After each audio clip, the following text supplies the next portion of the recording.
We want to find the coordinates of the points on the curve y equals x cubed minus 6x squared at which the gradient is 15. As soon as we see gradient, we know we need to differentiate. Since dy dx is the gradient function, it's the function that tells us the gradient at any point on our curve.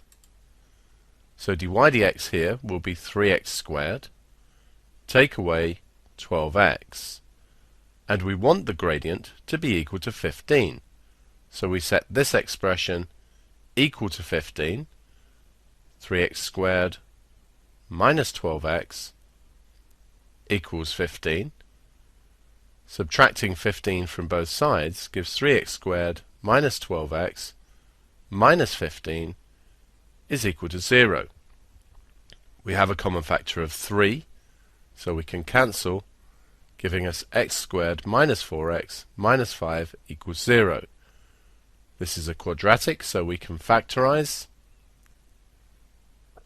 x and x, 5 and 1, minus and plus, giving us x equals 5 and x equals minus 1. We want to find coordinates, so we need to substitute these values into the original y equation to find corresponding values of y.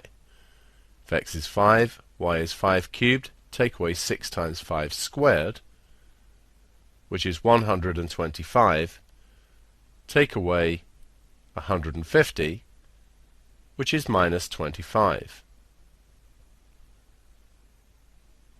If x is equal to minus 1, y is equal to minus 1 cubed, take away 6 times minus 1 squared, which is minus 1,